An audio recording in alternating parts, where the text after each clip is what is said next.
Coming to you from a studio somewhere out there. It's Enough Already Radio with Fingers Malloy and Tracy L. Connors. Good morning and welcome once again to another edition of Enough Already. My name is Fingers Malloy.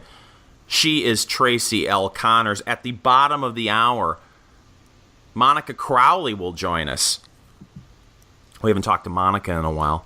She's going to talk me out of my bomb shelter, Tracy. Potentially. You don't know that for sure. Oh, maybe she'll tell me to build an extra wing. Yep. On the bomb shelter. I may be down there for a while. So, hopefully she'll calm my fears, or she may scare the hell out of me. But anyway, she'll be here at the bottom of the hour. Tracy, I made a huge mistake. Someone took a picture of me giving the OK sign while I was drinking a glass of milk. I didn't know I was making some sort of statement. Did you get your KKK starter kit in the mail then? That's how you unlock that. I can't keep track of all these white supremacy symbols now. Well, it's because they're being made up by 4chan. Well, that's not what I hear. Oh, no? No, these are real. Okay. Well, of course it is real because people are doing it. But no, these are real symbols of white supremacy. White supremacists get together and they give each other, because you can't just come out now and say you're a white supremacist. Mm-hmm. You have to hide it. So you do it, you acknowledge each other by giving the symbol, the OK sign with your hand, and you drink milk in front of each other. And that lets everyone know who's in the know that you believe whites are superior. Did you know this? Yes, I did. I spent a lot of time on the internet. So where's this coming from? Okay, for those who don't know, including me, I mean, I kind of know. What is 4chan? It's a messaging board. Is it like Reddit? Yes. It's like Reddit, but with more memes. Okay. And it's also fully anonymous.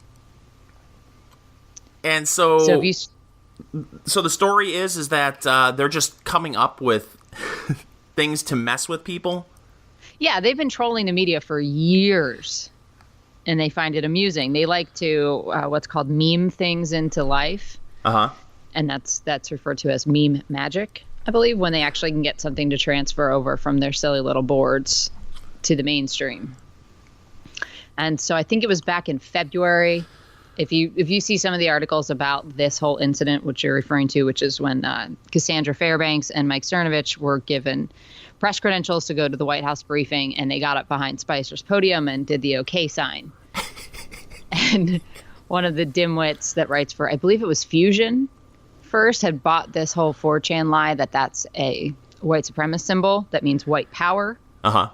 As the three fingers that are standing up in the OK sign make a W, and then, you know, when you hook your pointer finger and your thumb together, that makes a P. And this is something that 4chan, in some of these articles debunking this, you can see the original thread from that message board where they said, hey, let's take this sign and convince the dumb people in the media that it means white power. And it was adopted by the Trump guys very early on because it's something that Trump does naturally with his hands when he talks. I don't know if you've ever noticed this. Yes. Yeah. Oh, so he was signaling all the racists out there that I'm with you. Of course. Oh. We've moved from dog whistles to to sign language. So, I mean, it's even more silent than a dog whistle. Yeah, so I believe the woman was from Fusion. She tweeted something along the lines of, oh, my God, like, look, the white supremacists at the press briefing. And then that gets picked up by a bunch of other lefty outlets who can't bother to do research and ends up in the UK Independent, which I believe they're now suing. I know Cassandra's at least talked about it. And British libel laws are totally different than American libel laws because they label both of them white supremacists. Oh, nice. Of course. So, I mean, I hope they get him good. It's so amazing how gullible these people are. And in the UK Independent article, they quote from the American Anti-Defamation League, and trying to say that they in fact confirm that this is the white supremacist sign. But if you follow those links, it takes you to a picture of a woman holding up two-handed sign. What does that mean? Well, one hand is a W, and then the other one, she's got her wrist turned upside down and she's making so I mean, it's a little bit more elaborate than just the OK sign. So it was a stretch, and it pretty much debunked the article itself. But, you know, far be it from facts to get in the way of smearing people. So it's just hilarious. And then you watch Trump. That happened on Friday evening, I believe, and blew up maybe Saturday afternoon. Mm-hmm. And then that evening, Trump was in good old Harrisburg, Pennsylvania, giving a speech opposite the White House correspondents. And if you watch, he naturally goes into that OK thing. I'm like, oh, Lord, here we go. He's signaling everybody. The fillings in my teeth are receiving the radio waves. He's rounding up his army in Kentucky. You know it. It's so absurd. But yeah, so 4chan has moved on to the next prank. So we can see if this one makes it all the way up to the top. They want to turn the peace sign into a symbol of hate, meaning that there are only two genders.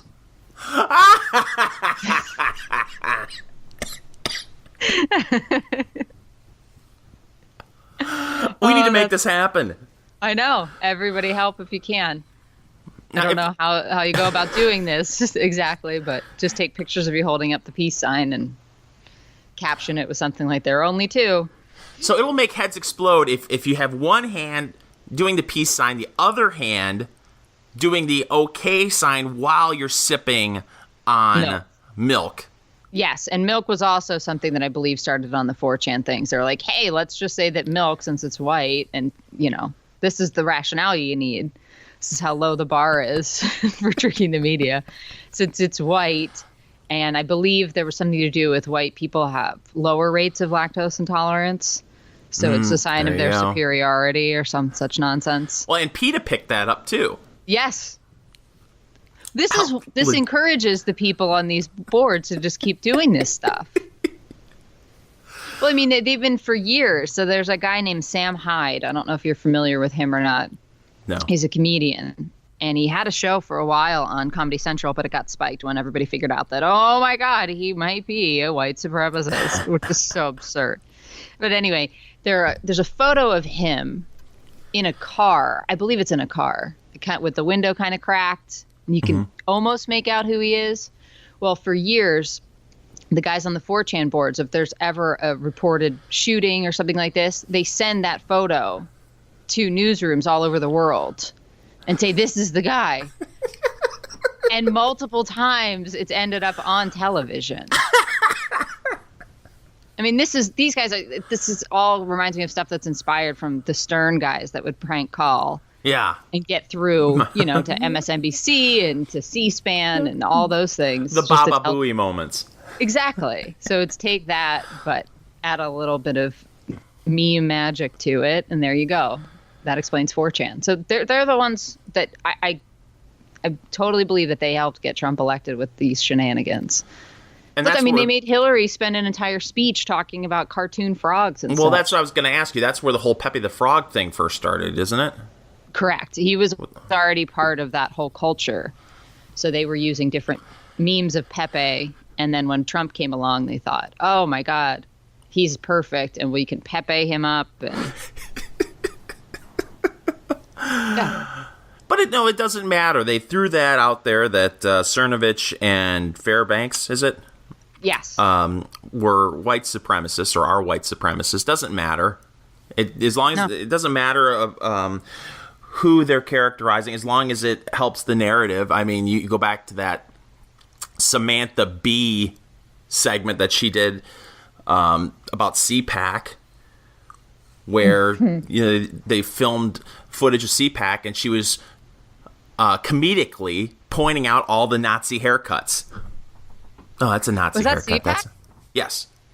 Oh, okay. Yeah, it was CPAC, and then come to find out, she pointed out one guy who she claimed had a Nazi haircut, and no, actually, he's not a Nazi. He just has brain cancer.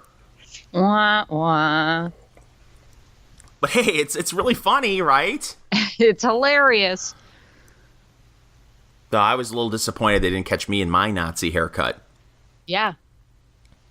There were a lot of Nazis running around with mohawks. That's right. Well, mine's not a mohawk anymore. Mine's an undercut. I think the kids, they call it an undercut, which I believe, you could also get pictures of Justin Timberlake. Somebody should have started sending pictures of Justin Timberlake to her. Oh, look at the Nazi haircut. They don't care. No, it doesn't matter. No. They've got a narrative to support. Well, it's like, I don't know how many times I can see the Richard Spencer clip with him saying, "Hail Trump." Yeah. And they're like, "Oh, this is it.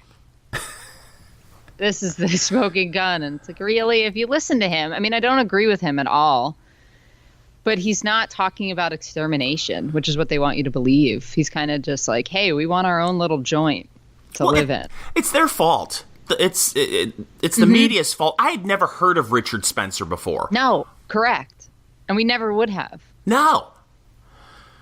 They made a big deal right before the election. There was some kind of white supremacist gathering in D.C.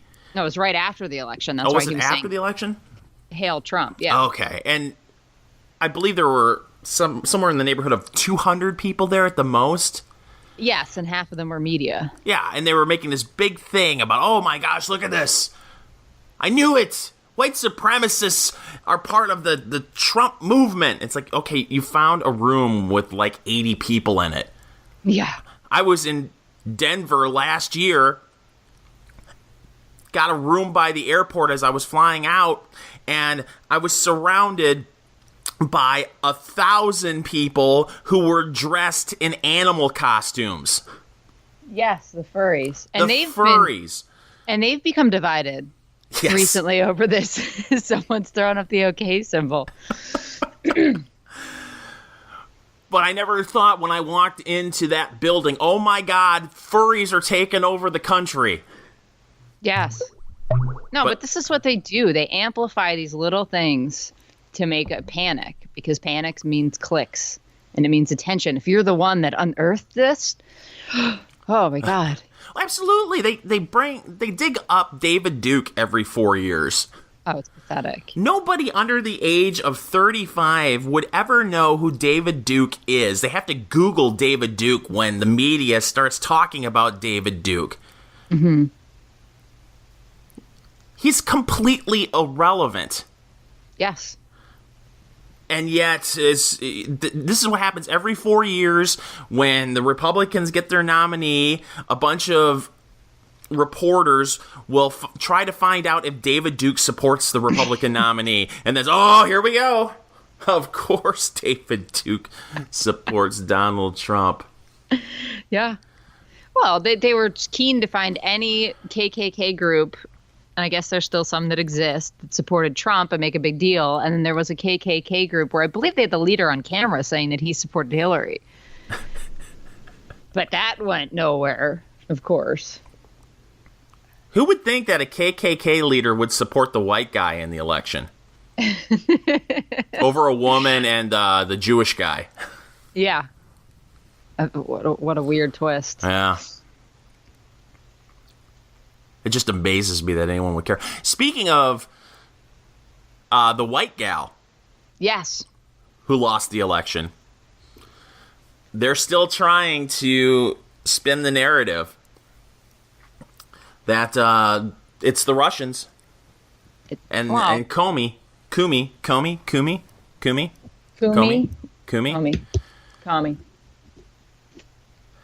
What I find laughable about this whole thing is if situations were reversed, do we have any doubt in our minds that Democrats would have been pushing Comey to come out and reopen the investigation into a Republican's emails? Oh, right before the election? Without question. This is absurd. Yeah. No, it's nuts. It's absolutely crazy, and it doesn't make any sense. And it hadn't occurred to me until I was watching Tucker Carlson's show last night, and I can't remember what Democrat hack he had on, some congressman, I believe. And he kind of said to him, you know, you guys have an interesting relationship with Comey. On the one hand, you're saying that he cost you guys the election, and therefore he's evil. But then you're saying, oh, we can rely on him to investigate this current administration without a doubt. Like, he's totally on the up and up when it comes to that stuff. But you've got Hillary out there blaming him. And that was something that they had said in that book Shattered from the start. That was their deal within days of losing. And I'm trying to find the exact quote, but it was something like Hillary was on the phone with one of her friends and she said, oh, you know, it was Comey, the KKK, and the KGB that lost me this election. Not me. Not that my message was because it's my turn. That was her message. Yeah. And or it's because I said so. Yeah. Which is the ultimate that I hear her saying. But why, Hillary? Because I said so. And when you're in Pennsylvania, you're a coal miner in Pennsylvania, and there aren't many coal miners in Pennsylvania anymore, but there are enough. Sure. And over the past 8 years, you've seen the Democratic Party try to destroy your industry and put you out of a job. And your healthcare premiums have skyrocketed. Yeah, and if you live in the Philadelphia area, you're down to about one insurer. Yeah. Of course you're going to run to the polls for Hillary Clinton. And give me 8 more years of this. That's what's so stunning. Well, she has to know deep down. I don't think she does. I think that she is that far into the delusion that they created to protect her fragile ego and also to keep more glasses from being broken. I'm serious. I think it's a personal safety kind of thing. And she just cannot believe that people dislike her that much. It's got to be outside forces. I mean, she said it this week. In all seriousness, I was winning. I would have won if not for that letter that came out from Comey. And it's just like, well, hold on. Why did that letter come out in the first place? Right. You set this chain of events into action with the private server.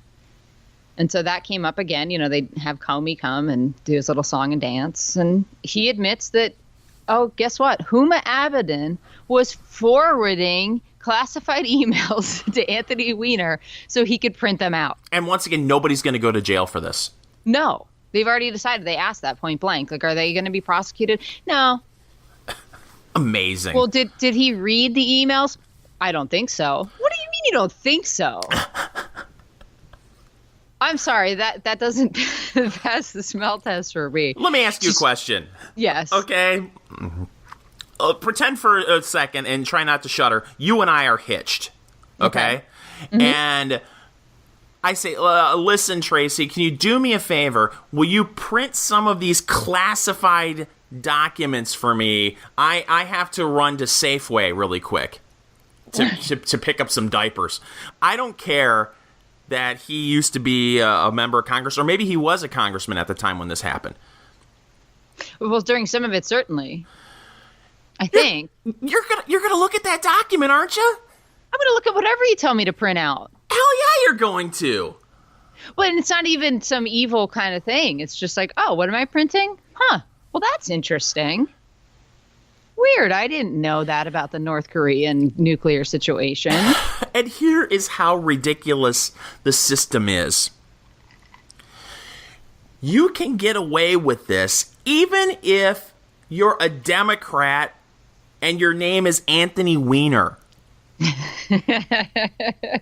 Anthony Weiner can get away with this, and because he's a Democrat, they're like, you know, well, we're not going to prosecute him. Their excuse, they keep having this standard where you have to prove intent, which multiple lawyers have said is not the standard for this.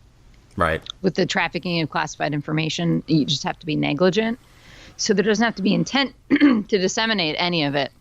But the excuse is that Huma is so stupid that she didn't realize she shouldn't be doing this. I'm serious. Comey said that more or less. Like, she didn't really understand what was going on. This is a woman that had 3 jobs at the same time. Right. Because she's so incredible that the State Department couldn't have gotten along without her, and nor could the Clinton Global Initiative, or whichever one of those she was working for, and Tenio. 3 full-time jobs. And yet she's so incompetent that she doesn't realize that you shouldn't send your husband, who is a security risk in and of himself, things to print out. Do they not have printers at State? Maybe they don't.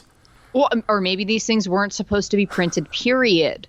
There's that. And what is this? Like, I thought these people were environmentalists. Why are they wasting all this paper? It's just insane. I don't understand this at all. She's sending stuff from D.C. to New York to be printed. And there's just no questioning of this. Oh, yeah, that's routine. If they were Republicans, they'd be in jail. Probably. Well, it depends. I mean, Hillary wouldn't be. No. She would have been pardoned. There would have been a way to weasel her way out of it. But some heads would roll. Most likely. They would probably have just resigned. Or stepped back out of the race if it was, the Republican candidate that this came out on. This behavior was so reckless. Mm-hmm. And clearly the intent is there to hide the emails from Republicans.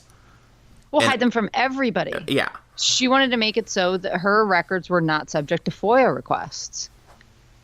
And they even talk about this in that book, Shattered. They said after her 2008 campaign, she had somebody go through and pull all the emails so she could read what her staffers were doing. So she knows how this all works. She can't play dumb. Oh, I'm just a grandma who doesn't understand technology. Right. Well, she doesn't have to understand how it works. She just understands that it works. And that keeping your own server insulates you from these kind of things. So it's crazy.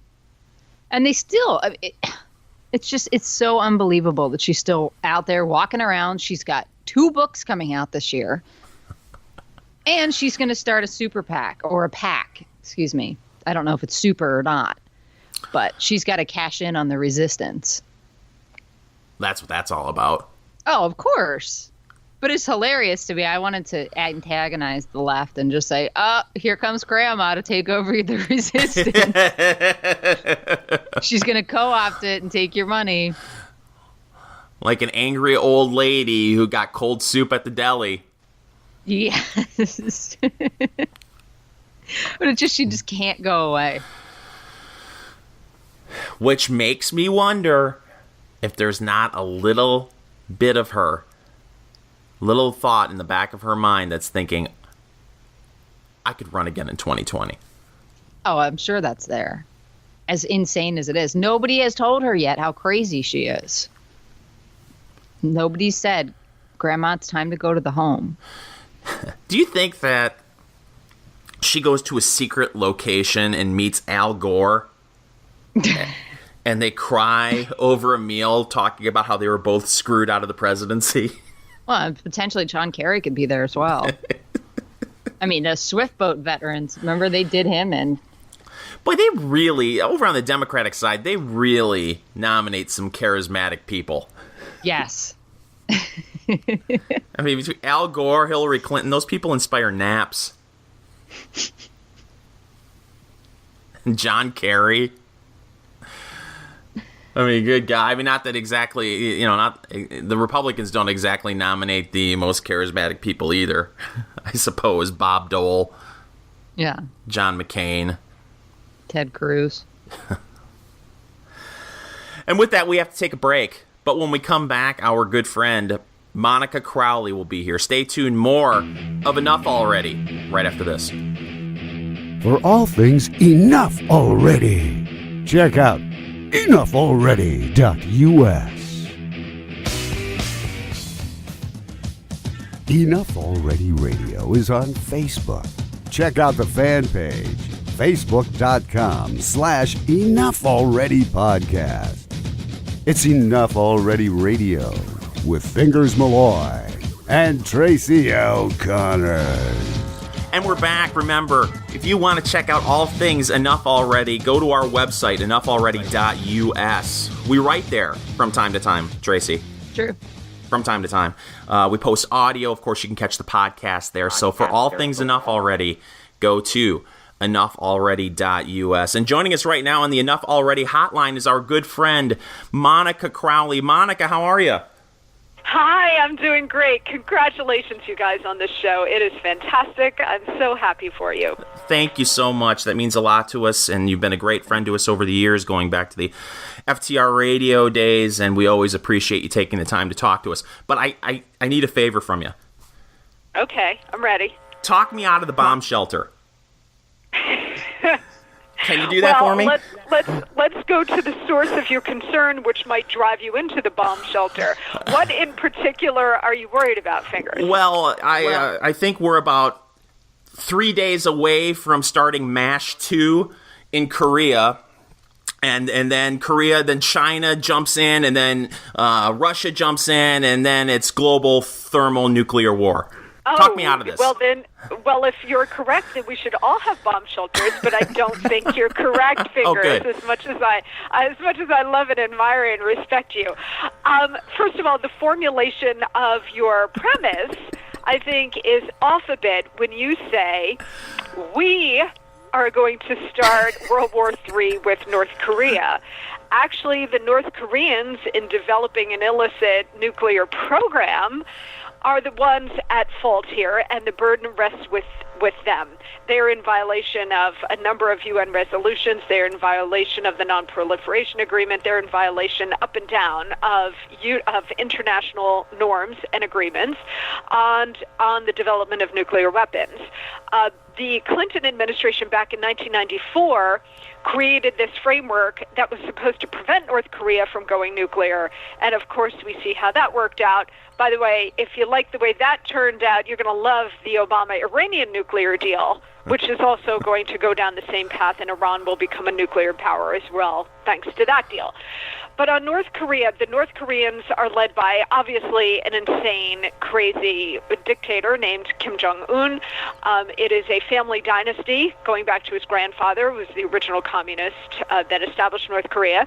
And the son, by all accounts, is more unstable than his father and his grandfather, very erratic. And he keeps testing not only nuclear devices, although he hasn't done that in a while, but he is testing ballistic missile systems that are also illegal under a whole range of agreements, but he keeps testing these ballistic missile programs.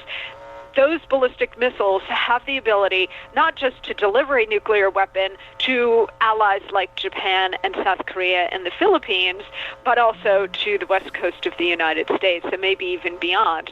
Plus, there's another element of this nobody else is talking about, which is the EMP threat. EMP stands for electromagnetic pulse attack, EMP, and in order to launch an EMP attack, whether it's Iran, North Korea, a terrorist regime, terrorist organization, the Russians, you name it, all they need is a ballistic missile powerful enough to get into the atmosphere, armed with the crudest kind of nuclear device. It doesn't have to be a nuclear weapon of the sophistication of the kind we have or the Russians have. Crude device up on a ballistic missile sent into the atmosphere over a nation and exploded in the atmosphere, which will then knock out all of our electronic grids forever. Mm-hmm. This isn't getting me out of my bomb shelter at all. I know. When people say bomb us into the Stone Age, they don't actually have to bomb the territory. They just have to explode something in the atmosphere, and it fries our electric grids forever. So, you know, when there's a blackout from a storm and you're like, oh, man, the power's down, no TV, no iPhone for a couple of hours, well, this would be no iPhone forever. And no refrigeration, no medical care. I mean, literally, the society is destroyed. So when people talk about these failed missile tests, maybe they're not failing at all. Maybe, yeah, they're going into the ocean, but maybe Kim Jong-un doesn't care about that, because who cares as long as he can get the missile up. he can still pose a threat. So to get you out of the bomb shelter, I would just say that this administration is very serious about dealing with this threat in ways that the Clinton and Obama administrations thought they were handling the threat, never actually did. In fact, made it worse by allowing North Korea to go nuclear. This administration, their top urgent priority, I should say, in terms of national security, is dealing with this regime. And the key, of course, is China. And that's why it was no coincidence that President Trump launched the missile attack on Syria and the Assad regime while the Chinese president was sitting with him having that beautiful piece of chocolate cake at Mar-a-Lago, because the signal was then sent to the Chinese that this president means business. There's a new sheriff in town, and he will not hesitate to launch a preemptive attack on North Korea if that's what it involves, on the North Korean missile and nuclear program sites, if that's what it takes in order to shut this program down. Well, thank you for scaring us all with the EMP stuff. And my understanding is it wouldn't just wipe out the electrical grid. It actually kills anything that has electronics inside of it. It fries all circuit boards. That's right, and there's no coming back. Right, so that means your cars are dead. Your hard drive. Right, your cars are dead, your refrigerator's dead, your TV, your computer, all of your devices. There is no more electricity, period. Ever again. So that's a threat that I don't think has gotten enough attention over the years. There have been people like Frank Gaffney and some others in D.C. trying to bring attention to it. But here's a challenge I want to lay out to the Republican-controlled Congress right now. For a long time, Congress has resisted upgrading and fortifying our electric grids around the country. And when you look at the cost, and I don't know the exact number, but it's something relatively minimal in order to fortify it against an EMP attack as well as terrorist attacks. More conventional terrorist attacks. It's some sort of relatively small amount of money, like a couple of $2 billion, which in the scheme of the federal budget is a drop in the bucket, and yet it hasn't been done. So I would just encourage this Republican-controlled Congress and the president to get behind pushing that as a real priority sooner rather than later. Well, these people are tightwads, as you know, Monica. They hate spending money. Yeah, if only that were the case. Right. They hate spending it on useful things. Right, on useful things that could actually, save us in the event of a catastrophic attack. Yeah, I mean, since I've learned about EMPs, which is probably about 15 years ago, I want to say, I've been wondering why we haven't been hit with one already. I mean, it seems like a no-brainer. Yeah. Or why our leaders on both sides. This is a nonpartisan issue. This is not, Democrats use iPhones too. I mean, this is not a partisan kind of divide. Why nobody has set aside an appropriation to make sure that our grids are protected and fortified against these kinds of attacks. And, a couple of years ago, there actually was a more conventional kind of attack on a major substation close to Palo Alto, Silicon Valley, and San Francisco. And the government essentially kept it quiet until the Wall Street Journal reported it about a year later, because they didn't want to freak everybody out. And, every once in a while since 9/11, you'll get a major blackout in a major metropolitan area. New York had a big one, I think, in 2005 that lasted a day. And then we just had some in San Francisco, Los Angeles more recently. And the power goes back up eventually. And I just wonder what is actually going on here. Are we, A, more vulnerable than we believe we are? I think the answer to that is yes. And B, I wonder if these are something of test runs, too, in case the big one does come at some point. But that's enough scary news. But the good news is... Building a new wing in my bunker. What is that? I know. I'll join you.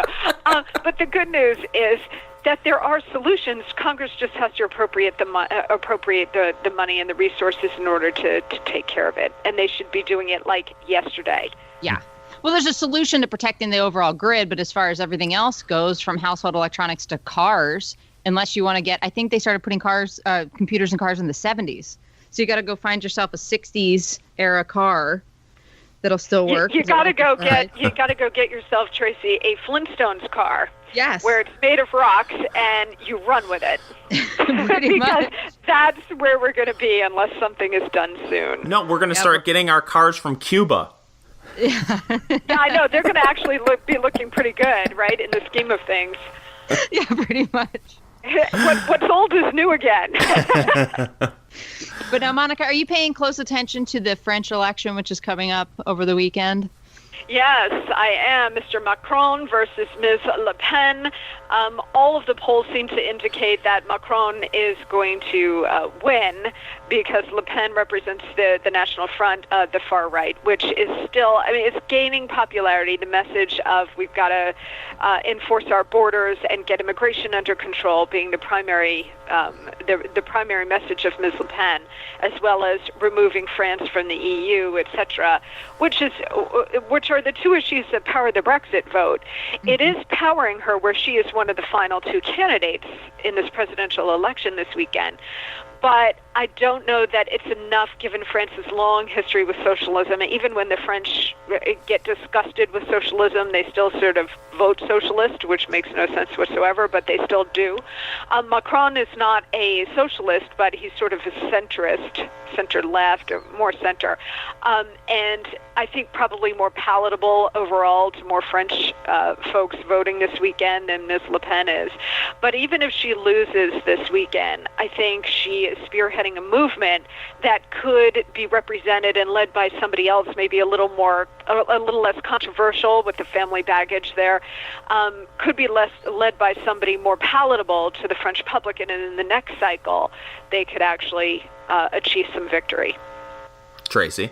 Oh, I was going to jump to Turkey now. Oh, go ahead. Because I figured Monica will know what's up with Erdogan and this they just had a vote a couple weeks ago, which from what I can tell just gave him more powers than he previously held. Yeah, which is bad news. Right. Bad news for the region, it's bad news for us, it's bad news for the West. Erdogan, Ataturk, the founder of modern Turkey, must be spinning in his grave because he turned Turkey out of the ruins of the Ottoman Empire, turned Turkey into a genuinely secular state where the Turkish military was the bulwark between the people and Islamism and turning Turkey into a theocracy a la, a Sunni version of Iran. So Ataturk made sure that all of those protections were in place, and Erdogan is disassembling all of it, and Turkey is now turning into largely an Islamist state. What I didn't understand was that when he held this referendum, and it only empowered him more, gave him vast new powers to act more and more like a dictator, that our president picked up the phone and congratulated him. Mm-hmm. Now, I support Donald Trump. I voted for him, obviously. I was the first national conservative to go on TV and radio and say, stop laughing, the guy can pull the whole thing off. So I do support him, but I did not support that move because you don't support a dictator who is antithetical to your interests and your allies' interests. You don't congratulate him for amassing even more power in an anti-democratic move. You can certainly work with him. When President Trump said, I'd be happy to talk to President Kim Jong-un of North Korea, you can certainly talk to dictators and enemies because the world is shades of gray. Sometimes you have to, and you got to work with them against a bigger enemy. But in this case, the congratulatory call, I think, was uncalled for and unnecessary, and I actually think counterproductive. So you don't think we should be sucking up to them? No, is how you take it. Not. No. I do not. I do not. Now, we need their help because the Syrian civil war is it's all happening right there, and a lot of these jihadis and others are flowing into Eastern and Western Europe through Turkey, and the Kurds, of course, are right there, and the Kurds are some of our strongest allies in the world, and the Turks are making their lives holy hell, etc. So we do need to work with them, of course, but you don't need to congratulate the would-be dictator on amassing even more power. Well, I think really the important question that needs to be asked is, how did your Jets do in the draft? Oh, you're so funny. Here we go, right? They got a couple of safeties. They did okay, but not great. I mean, there's really no offense there. I mean, our quarterback situation is pretty dire. So once again, the 2017 season will be a rebuilding year for the New York Jets. And in fact, every year since Joe Namath in 1969 has been a rebuilding year for my New York Jets. But of course, you're a Detroit Lions fan. That's right. Right? Fingers, so you feel my pain, don't you? You at least have one Super Bowl in your franchise history. My team has won one playoff game since 1991. And it was it was 1991. That was the last time my team has won a playoff game. They've won one playoff game in my lifetime. So it's sad. Yeah. It's really tragic. Well, which again wants to put me in the bomb shelter. Don't do that. Or at least bring some hot dogs and some beer down there with you if you're going. And a TV before the EMP so you can at least watch them continue to lose. Yeah, I know. Well, hope springs eternal, doesn't it? That's Look, true. I am a Boston Red Sox fan. I've always been one. And I remember my grandfather used to say, I just want to live long enough to see them win a World Series. My sister and I used to roll our eyes oh God, okay, he's going to have to live until about 300. And I hope that he does because we loved our grandpa. But he actually did live to see them win their first World Series since 1903 or something. And then he looked at us after they won the World Series and he said, "Okay, the Lord can take me now." Oh, jeez. And he was able to pass into the next realm very happy. Well, that's, I'm really close to Chicago, and to see Cubs fans in tears, to finally see their team win the World Series, I guess, gives me a little bit of hope before I die. That's right. Hope springs eternal. Nothing is impossible. That's right. Follow Monica on Twitter at Monica Crowley. Monica, thank you so much for joining us. Always a pleasure, guys. Great show. Best of luck with it, and I look forward to being back soon. Oh, she's the best, but I don't know if that makes me want to get out of my bomb shelter or build another wing. Oh, and you also have to EMP proof it. There's that. So a funny thing happened to me yesterday. Okay. Well, it's not really funny, but it was weird. Mm-hmm. Open up the garage door, and I park my car outside, and there's a dove sitting on the hood of my car. Was it crying? No, it was not crying. Okay. But it didn't want to move. So I'm sitting there, finally said, "Shoo! Shoo, you!" And I kind of, did a wave towards its head, and it flew away. Mm-hmm. And underneath it was an egg. It laid an egg on your car? Yeah. On my windshield. What the hell am I supposed to do with this? So what did you do with it? I stared at it. I took a picture, and it doesn't even look real. It looked like the whole thing was a prank. Uh-huh. Because it is a perfect-looking white little egg. Yeah. And there wasn't a bunch of schmutz all over it. None of that. Did you think that they come out all schmutzy? I thought there'd be a little bit of schmutz. No. Nothing. But it looked like something out of, an Easter basket. Like some sort of candy. So I didn't know what the hell to do with it. So you ate it? Well, of course, it was lunchtime. No, I picked it up, and I put it underneath a bush. I didn't know what to do with it. What do you do with it? I don't know. Chuck it. Would you have chucked it? Probably. I mean, at the end of the day, it doesn't really matter if you chuck it or put it underneath a bush. I mean, it's not like whatever's inside that egg's going to live. No, that bird's not coming back for it. No. But I don't know if it was a situation where the bird was flying to the nest and it couldn't make it, or if it was like a single mom bird that was at the bird prom. Right. They had to get rid of the egg. Yes. Go back and dance. This is the bird version of leaving the baby in the dumpster. Yeah, I don't know what the hell's going on. All I know is I walk out to my Chevy Malibu, and boy, really picking quite a car to lay an egg on. Mm-hmm. And there's a freaking dove sitting on an egg. That is weird. That's a sign of the apocalypse, Well, that is a sign of the apocalypse, and also the other sign of the apocalypse. It's on page 6, New York Post. Joe Scarborough and Mika Brzezinski. Yeah. They're getting married. True love still exists, Tracy. Warms my This heart. is a rating scheme. You think so? Yep. Well, I mean, for years you could just cut that sexual tension with a knife. You could tell. Oh. Those two kids. But I believe, that show's been on for how long now? 20 some odd years, 30 years, 40, something like that. I don't know. But at one time, I think they were both married to other people. Yeah. And then, not too long ago, Mika. Is she Russian? I don't remember. Her dad's name is even weirder. But- Her dad worked for Carter. But Mika just went through a divorce a few years ago. I think it was last year, according to page 6. Oh, it was last year? It says page 6 exclusively reported the on-air couple was involved in a secret romance in June of last year after Brzezinski and her husband of 23 years, James Toffer, divorced. Oh. Yeah, She's kind of cute. I guess. Her This- dad's name is Zbigniew. Zbigniew. Zbigniew. ZB. Have you ever seen that combo of letters before? No. Okay.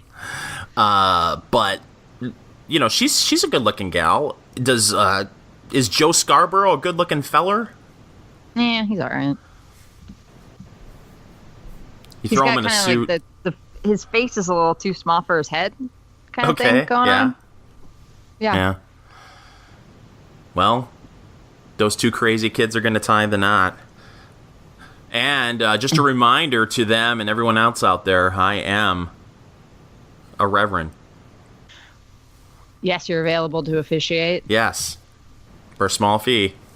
Well, You where could- was I? You can have the Reverend Fingers I had gone Malloy to page officiate 6 your to wedding. check out that. I went to page 6 to check out your article on this. Uh-huh. And at the top of page 6 right now, Donald Trump has offered to officiate their wedding. Oh, it's beautiful. So I think someone beat you to it. Yeah, I don't know. If they have the choice between you and Trump, I don't know that you're winning that one. No. Or maybe I am. Nope, he said they can tie the knot at Mar-a-Lago or the White House. How do you turn that down? I mean, even if you don't like the cat. Yeah.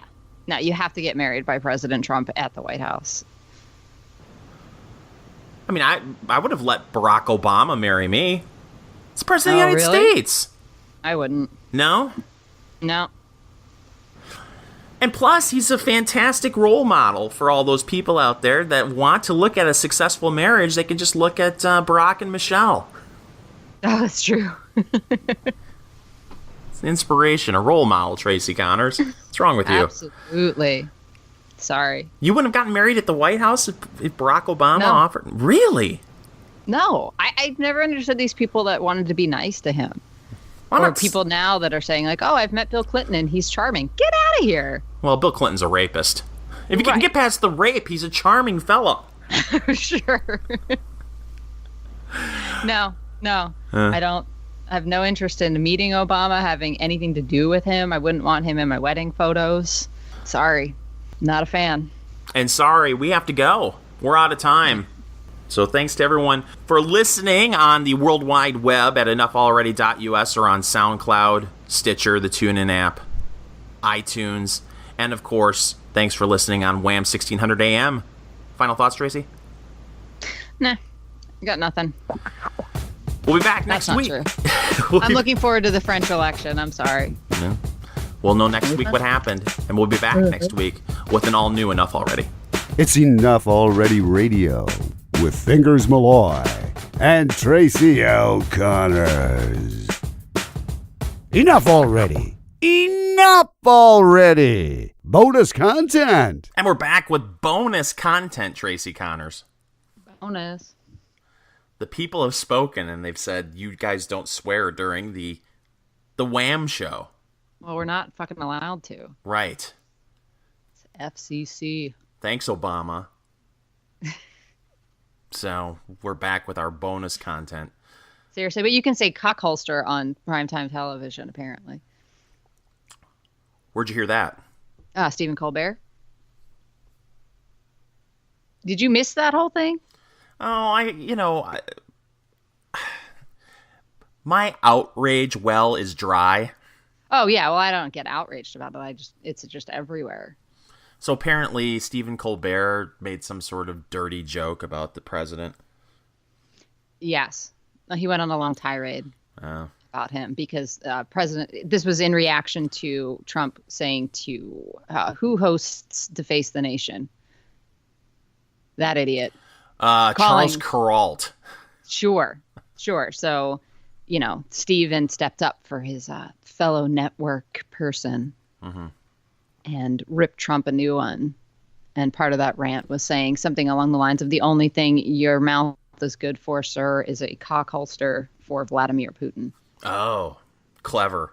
Which is, it's all right, but it's just funny. And I don't know why the right even bothers to react to such things. You should just leave that be. And the left jumped into motion and called him a homophobe. They're like, just get out of their way, kids. Let them destroy themselves and stop pearl clutching. Well, he's found his golden ticket now with Trump because Jimmy Fallon was kicking his ass in the ratings. Yeah. Well, Fallon's actually entertaining. I don't like him at all. I don't get it. He's not as annoying to me as Colbert. And it stinks because I used to like Colbert. I thought he was really funny on Strangers with Candy and back in the original days of The Daily Show when Craig Kilborn was the host. Yeah. I like Jimmy Kimmel. Yeah, he's okay, but he's using his kid as a weapon now in the healthcare war. Yeah. And now he's being embraced. I saw a piece in Salon that I didn't read because it was Salon, saying that finally Jimmy Kimmel has taken the David Letterman mantle and ran with it because he now is fine with getting political on his show. How brave. Yeah. For years, Letterman kind of followed, Johnny Carson was his hero, and you didn't know where Johnny Carson's politics were. He would make fun of everyone, and that was kind of Jimmy Fallon is kind of the same way. Mm-hmm. But Letterman in the Bush years really came out as a lefty, and now all of a sudden it's isn't it wonderful? Jimmy Kimmel is dipping his toe into the pool of politics, and I just watched. I was like, oh God, really? Yes, your son would not have survived if it weren't for Obamacare. Right. Nothing to do with advancements in medical technology or anything like that. Sickening. Mm-hmm. So, I like Kimmel, and I still do. Jimmy and I will get past this, unless he keeps this up. But Colbert, it's sickening. I can't stomach it. So. But do you think he should be fired? No, of course not. And don't you think that's the difference in a lot of ways, between the right and the left? Unfortunately, people on the right are starting to embrace this whole idea. If you say something, you should be fired. And I think it's just a knee-jerk reaction because they see the double standard and they're sick of it. Yeah. I agree. Leave them alone. Who cares? And like I said, get out of their way. They are in such disarray right now, the left in general, that they'll take out their own for us. Yeah. Just let them do it. I mean, I was rolling when I'm seeing articles about, oh my God, what a homophobic statement to make. I don't understand how that is homophobic, but go for it, kids. Just tear him down. And they're the ones watching him anyway. Mm-hmm. So the only way to get him off the air is to destroy his ratings. And he's doing that on his own. So don't go all, hallway monitor and run to the principal over this. And it never works. How's that Hamilton boycott working out? Yeah. No, it's silly because you can't boycott something that you weren't watching anyway or weren't going to go to. It has to be effective. Like the Target boycott worked. if you'll remember that when they came out and made their little big social justice stand for the gender inclusive bathrooms, because people on the right actually shopped at Target. Right. And they stopped doing so. And I still see stories. And that was what, a year and a half, 2 years ago that they came out with that their stock has just plummeted. And that's effective, but you can't boycott something that you weren't watching in the first place. It's not how it works. Yeah. It's like me saying I'm boycotting chicken, which I haven't eaten in over 10 years. It just sucks because people just want a place where they can watch a comedy show and not have politics crammed down our throats. And that's what I did like about Carson. And I know you're too young to even remember Carson. I was at the tail end as far as I saw Johnny in the later years. But he would joke about, the president, if he were a Republican, and then he'd make a joke about Democrats.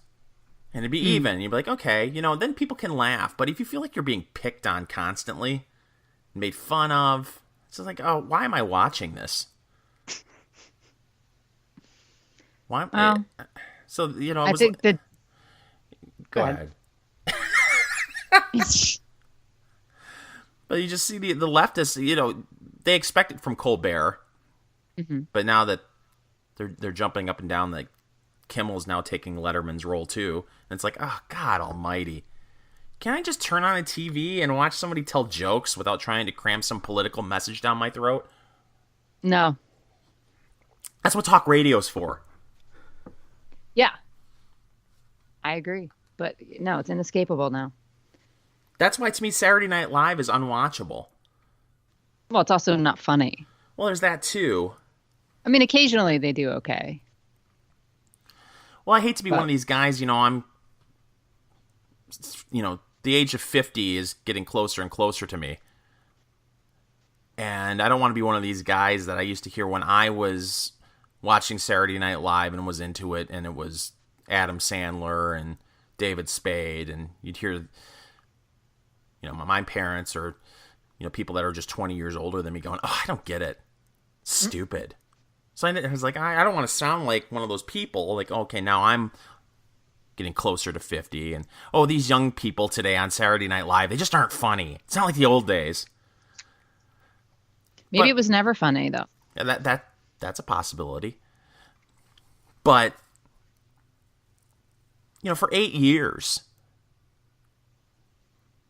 the president was pretty much off limits. Yeah. It's like, now you got a Republican president, and it's, wow, we're gonna have Alec Baldwin on every week to imitate him, make fun of him. It's like, where was this, for the past 8 years? I do remember one classic Saturday Night Live sketch when Obamacare was passed, and they had the guy playing Obama, who did a decent job. The white guy? Yeah, I think it was him. Didn't they have Fred Armisen playing him? Yeah, and he did a decent job, and they had him over in China, and the first thing that China, the leader of China said to him was, "How much is this healthcare bill going to cost me? Bend me over right. Why don't you just bend me over right now?" So that was kind of funny, but you can't really point to anything that they did during those years that was an attack on Obama in a funny way. I mean, they would go after Clinton all the time. Well, sure. With some funny stuff. But they were too scared to go after Obama. And unfortunately... Well, it's like the ripple effect, too. I mean, he's there on NBC, so if they do something to upset him, there's going to be repercussions that are down to the news, and they won't get access. Right. But that's how the Obama administration functioned, as far as media went. And then, unfortunately, when you do see someone, a show on the left, make fun of a lefty president or a lefty politician, there's too much of a celebration on our side. Mm-hmm. Oh my God, this was the funniest thing I've ever seen. Did you see when they attacked Obama? And you're like, oh, it wasn't really all that funny. But I get that you're happy that they finally took 2 minutes out of their show in the last 4 years to make fun of somebody on the left. But let's not make it into a big celebration. I don't know. Oh, it doesn't matter, Fingers, because we're all going to die. That's true. Well, it is true. No one's getting out of here alive, Tracy. It's correct. But the Republicans are just pushing us all off the cliff. Oh, it's so funny. That's funnier than anything I've seen on Saturday Night Live in a decade. Just watching the super cut of all the Democrats out there being like, everyone's going to die. They just signed a death warrant for thousands of Americans. Millions of Americans. Oh, sorry. It was either Vox or the Daily Kos. That was the lead. I think it was the Daily Kos. I mean, the hyperbole meter went way past 11. Is just stunning. And at one of the supercuts that I saw of all of them, Bernie Sanders is in there saying, millions are, and I think he was on with Chris Hayes, and he's like, are you serious about this? Is that what you really think? Yes. Okay. Okay, dude. When you lose Chris Hayes. I know. You're screwed. Really? Millions? Yes, millions. Without a doubt. And there's too much deodorant out there. Oh, God. Maybe he could open a triage unit in his new beach house. A home for those with pre-existing conditions, perhaps. I've done everything I can in the last couple of days to be off of Facebook. Yes, I've joined that movement as well. Just because of the freak out. And I did see over, I think it was on Friday,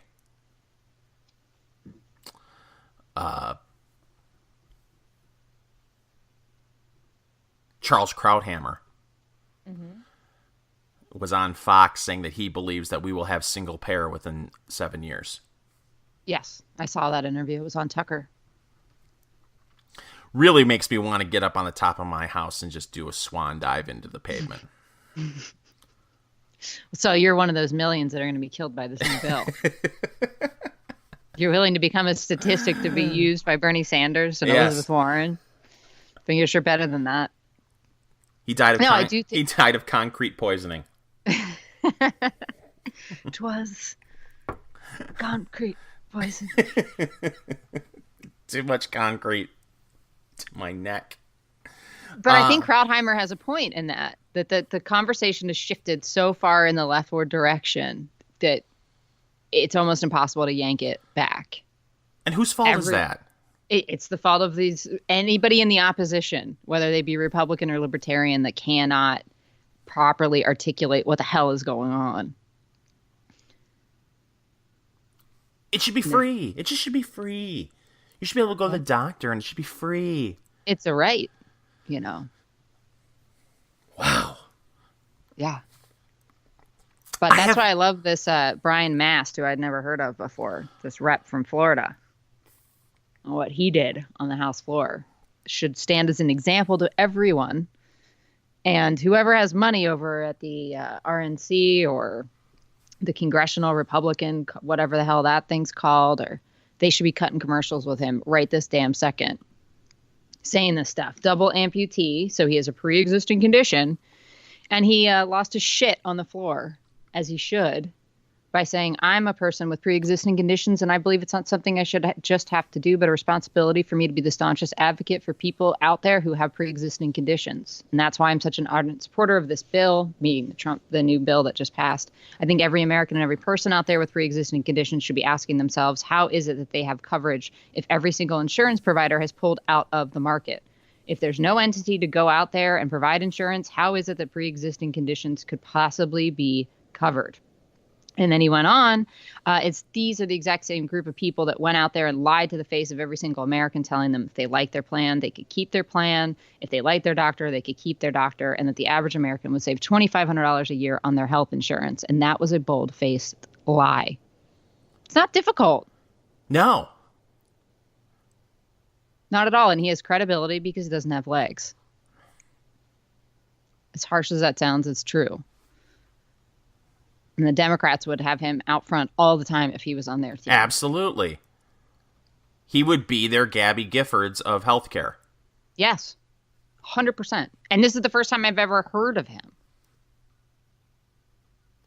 Which, again, you have to ask this question. Are Republicans incompetent? Or secretly, do Republicans like Obamacare? Mm-hmm. Or are they just happy to lose? Right. As long as they're in Congress, as long as Mitch McConnell has some sort of power in the Senate. Does he really want to be majority leader? I think so. But is he all that heartbroken if he's minority leader? And he could be a backseat driver? What's the point of having power if you're not going to use it? And you're not willing to use it for good? Instead of just having it and holding on to it. If that's your priority, number one priority is just to hang on to power instead of doing something that's right for America, then hell with you. Hell with all of them. Yeah, I'm stunned at how they keep their jobs every cycle. It really just shows what kind of, just how out of touch they are and what kind of bubble they're in. Where anyone else outside of Washington could tell them that they aren't fond of Mitch McConnell. He's a terrible leader. He doesn't inspire anything. Not that Harry Reid was inspirational, but he was a fighter at least. Yeah, he even fought his exercise equipment. That's how much of a fighter he is. But there are no consequences for failure. Mm-mm. You get your job back. Oh, you were the Senate Majority Leader. Then you became Senate Minority Leader. Now you're Senate Majority Leader again. Mm-hmm. And how old is the cat? He's got to be like 107, isn't he? He's 109, something like that? Yes. Sounds about right. He's 75. With that rubbery face. Ugh. You know, right now he's probably banging some intern that's like 21 years old. Oh, gross. It's Washington, D.C. Ugh, so disgusting. I'll get a better job on the Hill if I just climb on top of Mitch McConnell. Oh, stop. He'll take care of me. Oh. Tell me I'm lying. Oh, no, you're probably not, which is so revolting. But yeah. You've met enough of them in Washington, you know. Mm-hmm. That's the mentality. It's a Senate Majority Leader. I'll go flirt with him.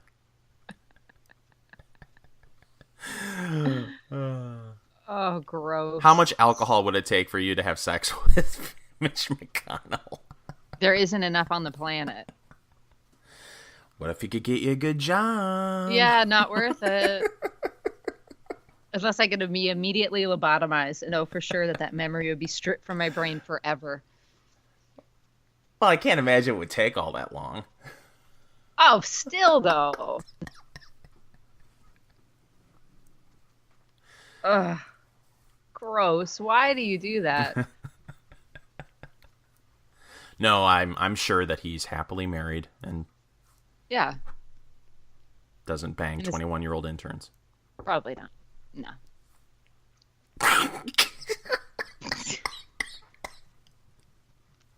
He's a good leader.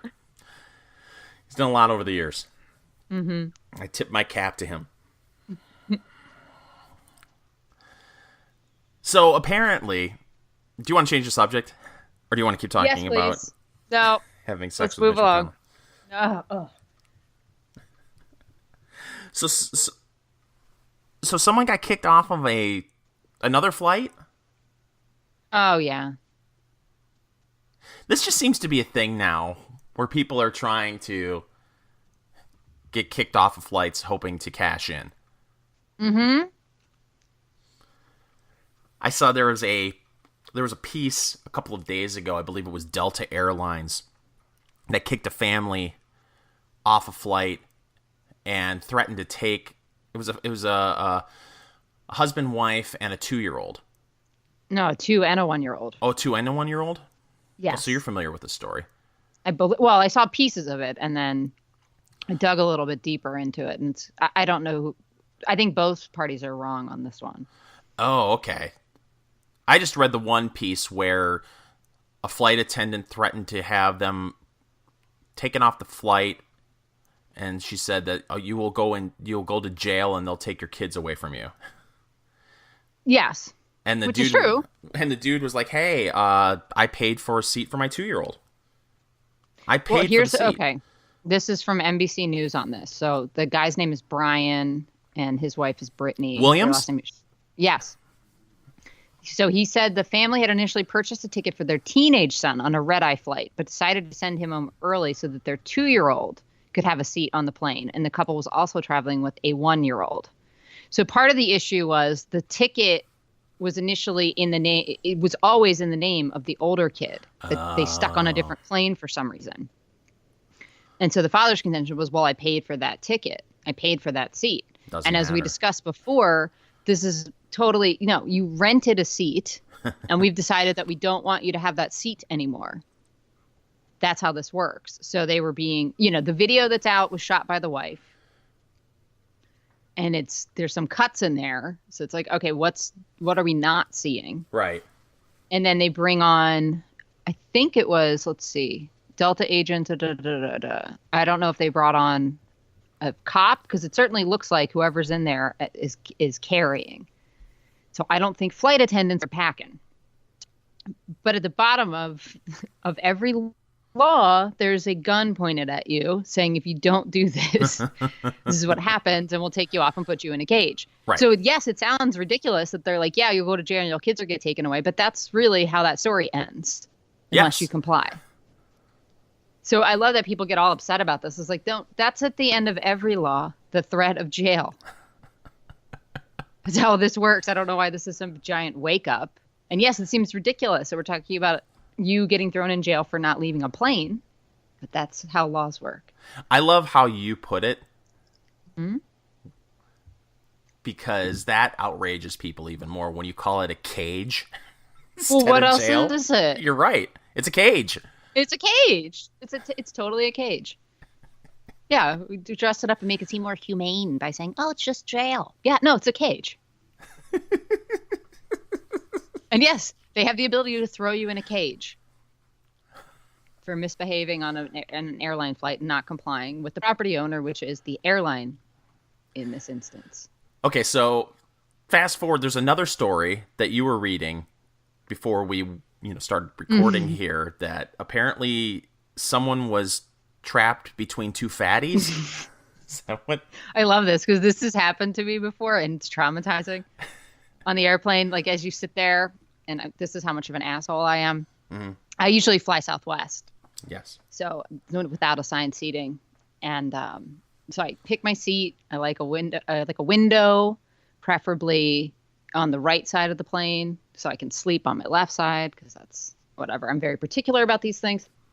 And then I sit there and I pray that I don't get a fatty next to me. I love it. It's almost like a game show. Mm-hmm. You sit in your seat because I fly Southwest a lot too. And inside of your mind, you're screaming at people not to sit next to you as they're walking. We're like, no, sit down, sit down, sit down, sit down. Yes. Somewhere else, anywhere but next to me. I mean, the rage that goes through your mind as people are walking onto the plane and getting closer and closer to your row. You're like, no, not that guy, not that. No, he's fat. No. Yeah.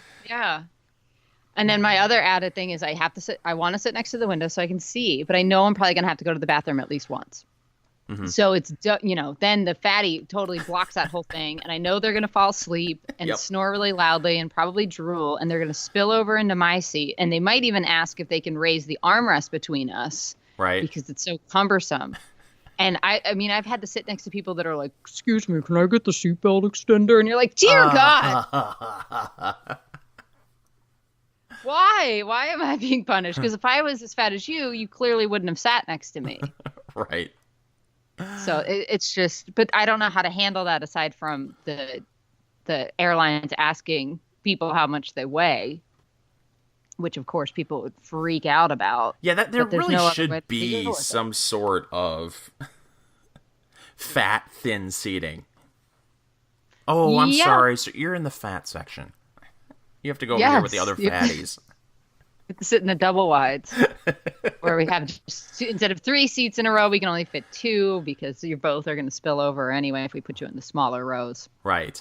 And it's not like you can put them in the emergency exit row, which is a little bit bigger because you can't trust them to be able to open the damn door or not get stuck in it. Yes. And the people have to be there to help people out. Correct. And they've got to get around you to get out the door. Mm-hmm. Yeah. I don't know if I've ever told you about the time that I was sitting in that row. And it's usually the way that it's set up is that there's 2 seats and then an empty space for the door. Mm-hmm. So if you sit in the row behind that against the window, you've got a lot of leg room. Right. But you don't have anywhere to put your stuff. And I don't like the overhead bin. I don't do that game. I like to have my backpack and my purse right near me. Right. Just because I want my things. Right. In case of a crash, like I've read the book Alive and I've watched the movie maybe 25, 30 times. Uh-huh.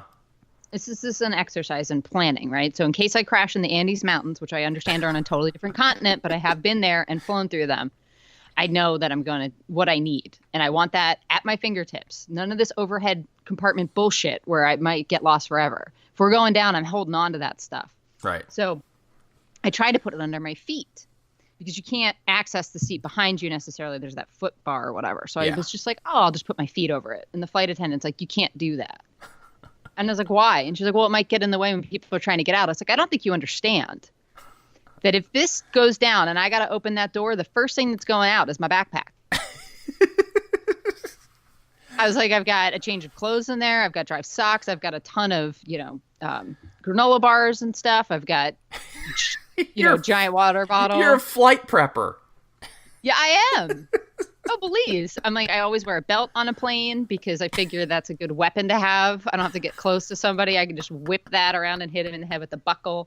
And then if worse comes to worse, I can always rip the underwire out of my bra and slit someone's throat. Really? Mm-hmm. I've obviously given this some thought. So I'm not going to be a bitch. I know nothing about the underwire of a bra and if it could slit someone's throat, but continue.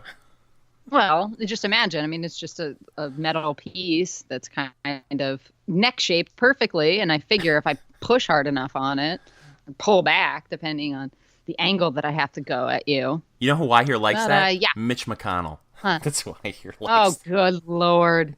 Ugh. You're such an asshole. So, yeah, anyway, there's a story from the Telegraph about an Australian who's suing American Airlines after he was seated next to 2 obese people for a 14-hour flight. An ordeal he claims caused permanent back and neck injuries. So he had to stand up for a lot of the flight. Oh. So his name is Michael Anthony Taylor. And he said that the airline refused to let him move seats, leaving him, quote, crouching, kneeling, bracing, or standing for much of the flight from Sydney to Los Angeles. He said his uncomfortable position during the flight exacerbated his scoliosis and caused lower and upper back injuries as well as bruising to his neck. So he made sure to say, I don't hold any malice towards the people in the seats next to me. They paid for those tickets too. But the airline could have put me in a crew seat or moved people around, but they didn't do anything. So apparently he ended up standing for a lot of this. So for 9 hours, I had to stand in the aisle, sit on seats reserved for the flight cabin crew when they were free, and in the final phase of the flight, resigned myself to suffer the, quote, spillover of the passenger at my side. Why do I have a feeling this is going to end in some sort of settlement where all he's going to get is a Vegemite sandwich and a Men at Work cassette tape? I don't know. It's an American Airlines. Yeah, but he's Australian. Yes, I understand.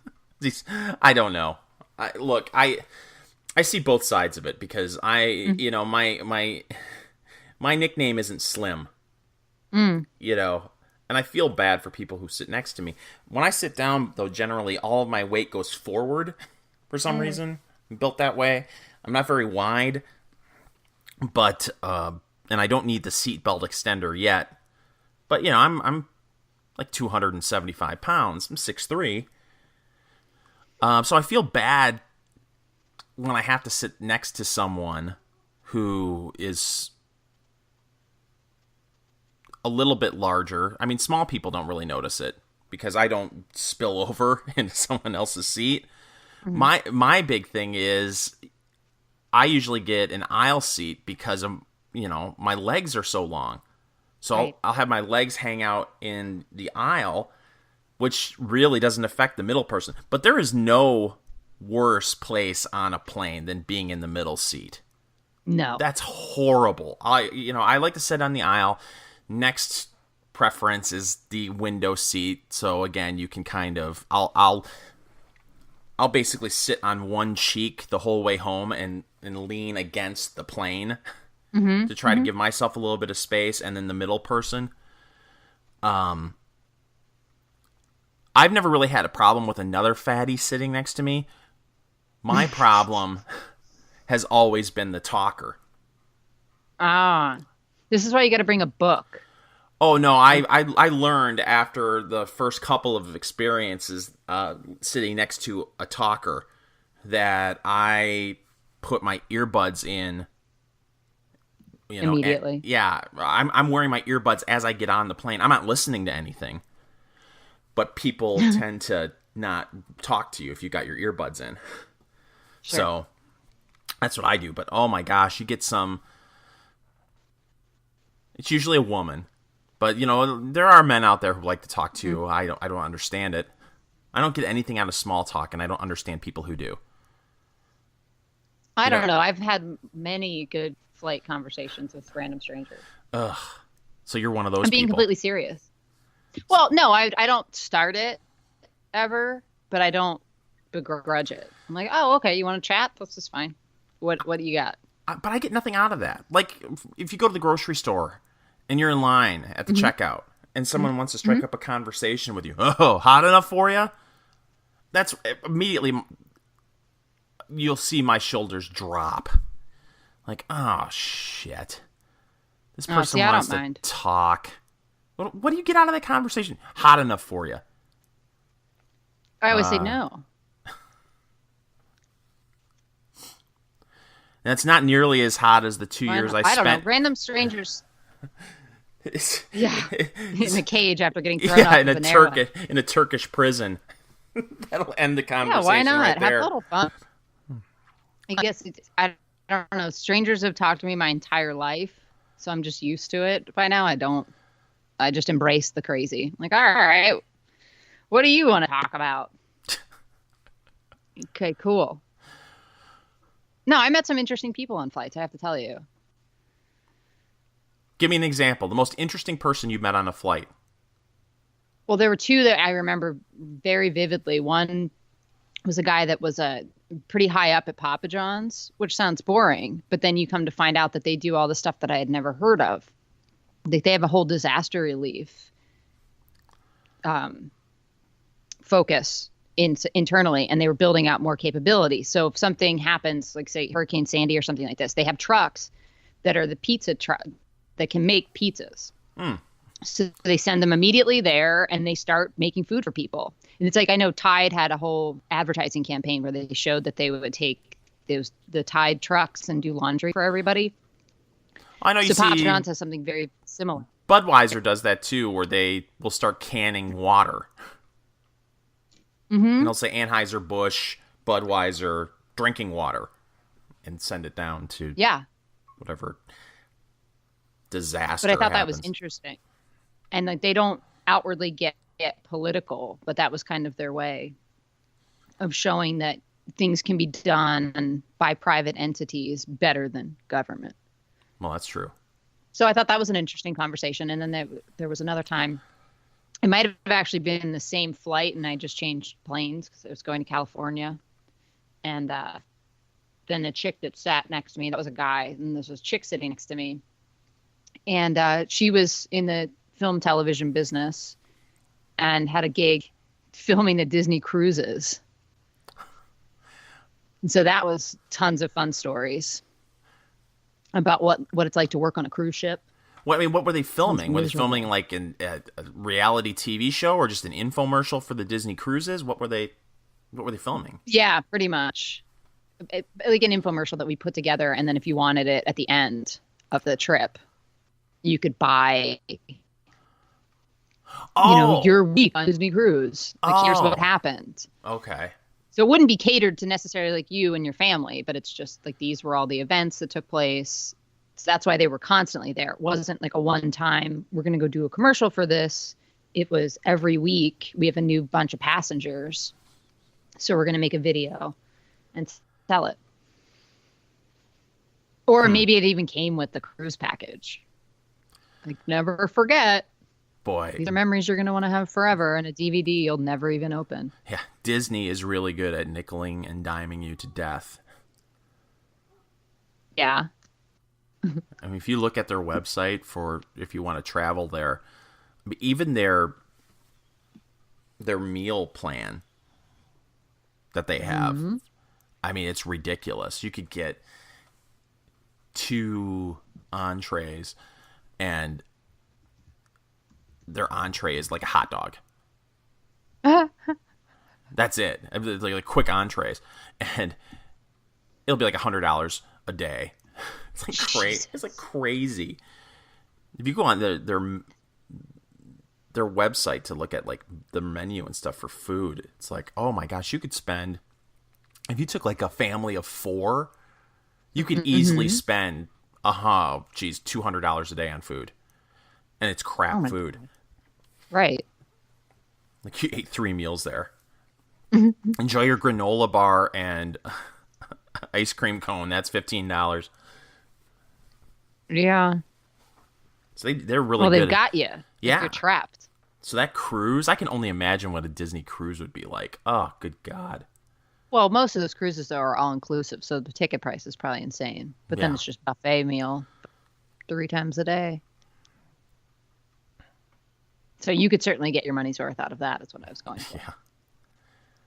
But you don't do cruises. So. No, they're death ships. You're right. They are. 1 of 2 things happen to people when they go on a cruise. Well, 1 of 3. A, they die of salmonella or some sort of E. coli kind of deal. 2, they leave the casino at 3 a.m., never to be seen again. Sure. Or 3, they survive, but they get caught in a hurricane. And there's footage of, people on the ship as the hurricane is battering the ship, and the ship is like on its side, and they'll have footage of like the lounge, and the furniture is sliding from one side of the floor to the other side of the floor. Those are the 3 things that will happen to you on a cruise ship, and none of them are good. I went on a cruise and none of those things happened. It sounds terrible. I know. I get it. Did you enjoy it? You would probably like... I had fun, yeah. I was told the casinos on these ships are really loose. Because they want you to come back. You mean that you can win a lot? Yeah. Yeah, well, you know that I'm not big on the gambling, so... No, I hear you. I can't confirm the looseness of the casinos. Do they give last call in the casino? At the casino? Or at the on the cruise ship? Or can you drink all night? I don't even know. I think you can drink forever. You're you can also bring your own booze. Oh, can you? On certain cruise lines. Yeah, the one that we were on, you could. So we went to the liquor store before getting on the boat. Where'd you go? We went around the Caribbean. So it was Turks and Caicos, Puerto Rico, Half Moon Cay, I think, was the final place. So we might have gone one other spot. But it was fun. Had a nice time. And everybody who got on the ship got off the ship in one piece? I cannot confirm that. Somebody had to have died. Probably.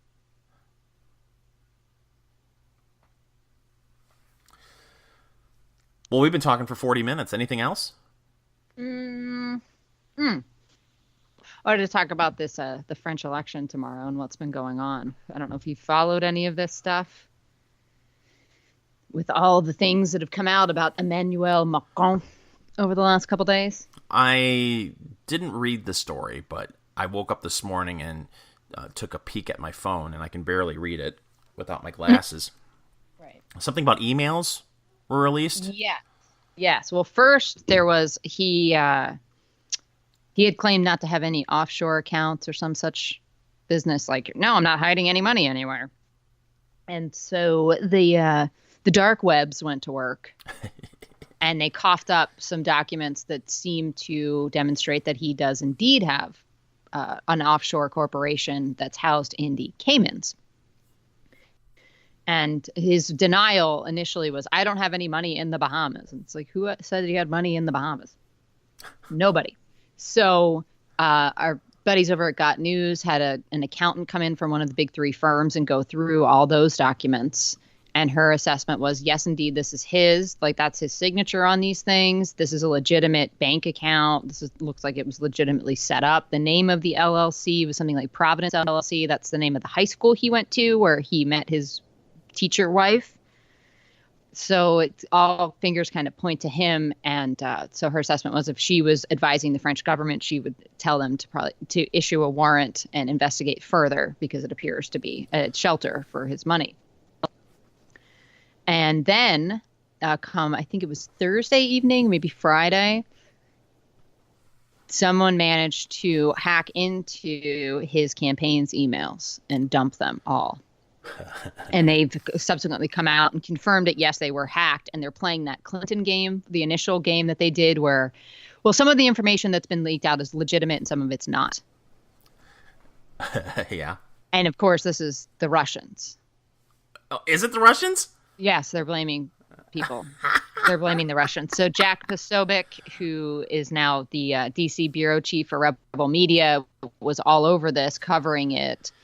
And he had put out things, I believe it was Thursday night when this started breaking. He put out a couple tweets, and he said when he woke up on Friday morning, he had all these tweets coming from French journalists in French at him, accusing him of being a Russian spy for putting out this information.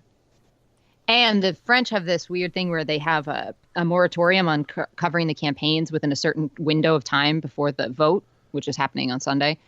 So the French press isn't really supposed to be reporting on this. What? So it's getting out. Yeah, it's getting out through social media. So for a while, Twitter was trying to throttle the story. You know how they suppress certain hashtags. It just got so overwhelming. I mean, I saw the most recent. There's some site that will tell you, I can't remember the name of it, that how many impressions tweets have, how many times things have been tweeted. And this thing that it's called the Macron leaks, I believe is the hashtag that was trending, had like 50 million impressions or something like this, maybe even more than that. And it took it to the point where the campaign themselves came out and said, yes, our emails were hacked. Then they felt like it was okay to start letting that trend. So we'll find out if the French people, if this matters to them, number one, and if the story got out enough, number two. It could be a big damn deal. Oh, it would be such a huge win for the internet, though. And just say, no. We're not putting up with this globalist BS anymore. I mean, this Macron guy is totally steeped in it. And you know who's influencing that election unduly, Fingers? Who's that? Oh, our dearly departed president, Mr. Obama. Cutting campaign ads and shit for Macron. Oh, wow. God, yeah. Which is out in the open influence is totally acceptable. But it would be huge if the internet managed to take him down. And then everybody's got to be scared. Can I drink milk? Am I allowed to drink milk? Yes, you're allowed to drink milk. Okay. I don't know. Wake up every Well, it's day. funny that you say that because, I mean, 4chan is really pushing to get rid of Macron. Well, we'll see. I'll be shocked. I will, too. I mean, it was a 20-point difference in the polls before all this started coming out. But they take this tax evasion stuff pretty seriously over there. And it's just like, well, everybody's pretty much doing it when you guys jack up the rates. What did Hollande go to, like 80% tax or something like that? Yeah. People started leaving crazy. France like crazy. I just don't understand how a person, and I'll come back to our country. I don't understand how a person can say, well, I voted for Al Gore in 2000, but then I voted for George W. Bush in 2004. Then I voted for Obama in 2008. And then I voted for Mitt Romney in 2012. I just don't know how you can swing back and forth like that. I don't understand it. It could come. I would think you'd from have some just not core values. paying attention. That's what it is. Yeah. Just like, oh, I like that guy. Yeah. It's like they're picking out a suit. Mm-hmm. And in a lot of ways they are. Yeah. But I mean, is it even worthwhile having core convictions anymore? Do you ever have an option that suits them? No. No. So what's the difference? I mean, you could feel principled, as Michael Walsh likes to say. You can stand on those, but you're never going to get anybody that satisfies them. You'll get a bunch of pretenders that will give you good lip service, saying we're going to stand up to this. And then they can't even put out the W amputee. The hell? Serious. It's like, wait, they've got a double amputee in their pocket, and this is the first time I've ever seen him to talk about healthcare? Get the fuck out of here. Who's doing the messaging over there? It's terrible. Mitch McConnell. You know what he's busy doing right now. Oh, stop. You're a terrible person. Yeah. And with that, we should probably end this. Yep. Where can everyone find us? You can find us at enoughlalready.us. You can also find us on iTunes, Google Play, Stitcher, TuneIn, and Facebook, which we visit occasionally now. And then on Twitter, you can follow Fingers at Fingers Malloy. Follow me at Tracy L. Connors. There you have it. We'll be back next week with an all-new Enough Already.